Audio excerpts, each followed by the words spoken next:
Hello, little Debbies! Over the last 5 seasons, Hux has consistently delivered moments of heartbreak, conflict, and triumph. Did the show deliver a finale worthy of its quality? Let's have a look. In the past, the show looked for a long-term arc to organize its structure around. It's usually something that dramas do, but it also works for comedies. The show used it in all seasons. In season 1, the goal was to freshen up Deborah's show so that she can keep her residency. In season 2, they were on the road to test material in order to get a new residency, which led to that awesome special. In season 3, the team was trying to get a late-night show for Deborah. And in season 4, the stakes were raised to make a successful show and or save late night. For season 5, the goal is set at the end of episode 1, selling out MSG. Now, the problem was that in order for Deborah's sacrifice at the end of season 4, when she gave up late night for Ava's sake, to be meaningful, the consequence of that sacrifice had to stick. This meant that she couldn't perform, hence the show had to find other ways to entertain us. Because as much as I would have enjoyed watching it, we couldn't really have 8 episodes of Josefina roasting Ava's hygiene, or workaholic Deborah performing for AJ, no matter how fit that baby is. The show sort of solved the problem by giving us a day in the life, or rather lots of days in the life, of our favorite gang. Taking more or less a victory lap, revisiting old friends from previous seasons, and providing copious amount of fan service. I'm not exactly complaining about that, but there was significant lowering of the tension compared to previous seasons, when, for example, Deborah was suing Ava, or late night was a dueling arena for our sparring gladiators. Remember when Deborah sang in a regional Mexican music album including Tejano, and Born to Judge Ava was all, "Yes, Queen"? To be fair, I do think that any further serious conflict between our fantastic duo would have actually made it difficult to defend the relationship as not abusive or at least toxic. From that perspective, it was actually fine to see Deborah expressing her appreciation by throwing parties. And not in a way that was borderline sociopathic, for example, like at the end of season 2, when she fired Ava for her own good, and then completely disregarded Ava's mental health, believing it probably to be for the best. We did get disagreements and our customary shouting matches, like in the AI episode, where the usual conflict between Ava's insistence on artistic integrity versus Deborah's realistic monetary approach, or probably more memorably in the Montecito episode. Speaking of that Montecito episode, did we really need it? Probably not. It was the most filler episode of them all. Did I watch it with a smile on my face for the whole time? Yes. Was it queerbaiting?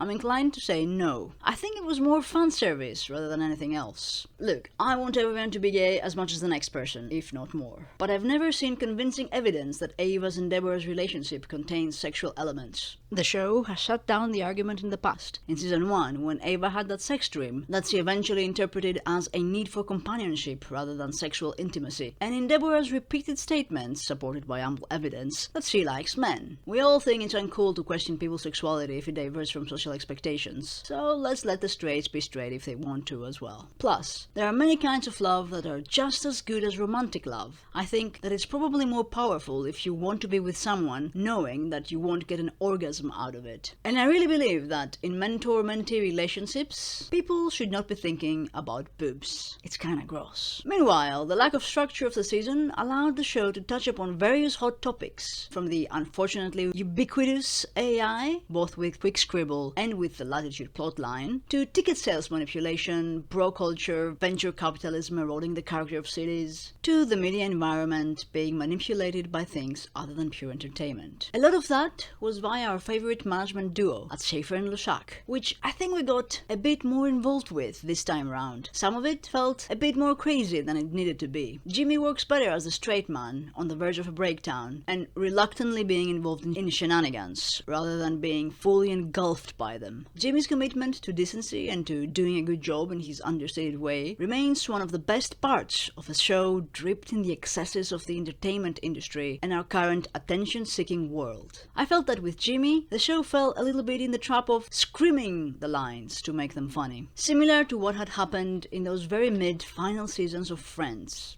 By the way, I would for sure watch a spin-off of Kayla's and Randy's adventures in the entertainment industry. What I liked about Jimmy's and Kayla's storyline was how it weaved seemingly random incidents to advance the plot, like how cancelling pickleball led to Jimmy realizing that AI was used to clone the voice of deceased celebrities unbeknownst to their relatives, which led to the downfall of the elder Schaefer. Or how the Xena podcast led to securing a permit for the almost impromptu Central Park show that the gang managed to put on.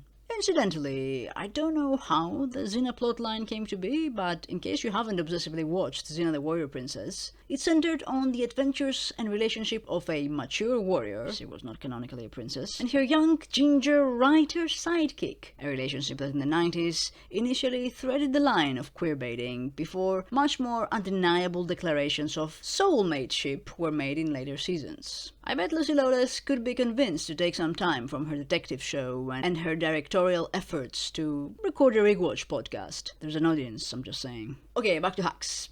There were some plot lines that felt probably a bit too wacky, even for hacks, but maybe we can justify them to an extent. For example, the scramble to put on the show in Central Park after the MSG shocker would have fit more into, say, a Parks and Rec episode, like when they literally tried to put on an impromptu show for Freddy Spaghetti at the end of season 2. Or visiting the permits desk to get a rushed license feels like something out of Brooklyn Nine-Nine, when yes, they literally had a frustrating visit to the permits desk in season 5 to get a permit for a block party. So yes, the scramble to organize a Central Park show felt a bit forced, but the show had given us many performances by Deborah. It would be hard to have the MSG performance go on without a hitch. How could they top, for instance, the dying man in season 2 when Jimmy saved the show? Would they give Deborah another panic attack like in season 4 with the first late night monologue? It had to be something special, and in retrospect, Deborah's insistence that it had to be done that weekend made sense because, well, as some of us had suspected, she expected to die soon after. Which brings us to what I like to call the death accelerator, meaning how an impending death, usually unknown to fans and characters, speeds up plot lines that would either have taken more episodes to evolve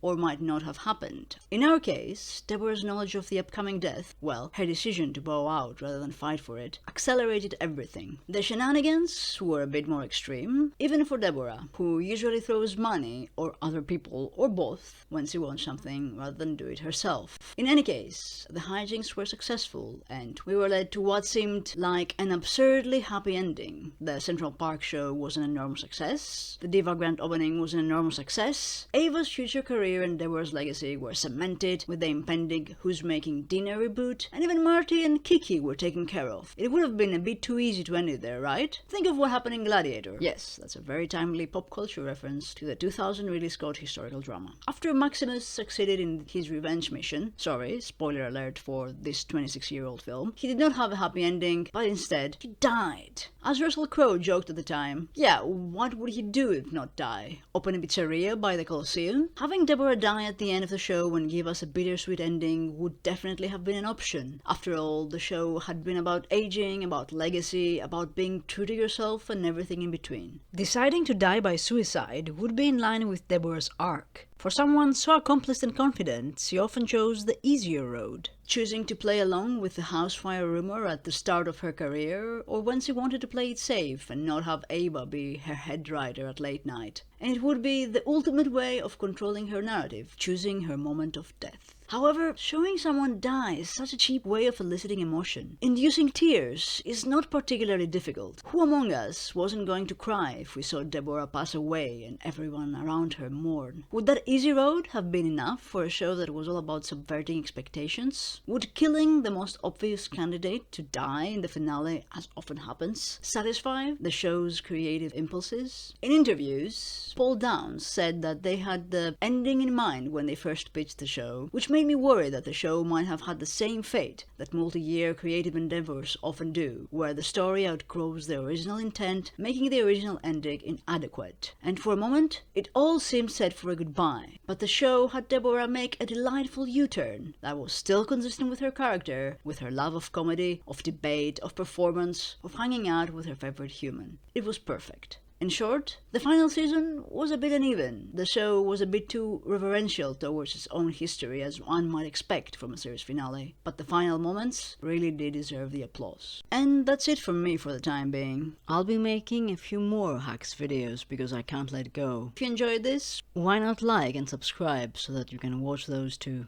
As always, thanks for watching.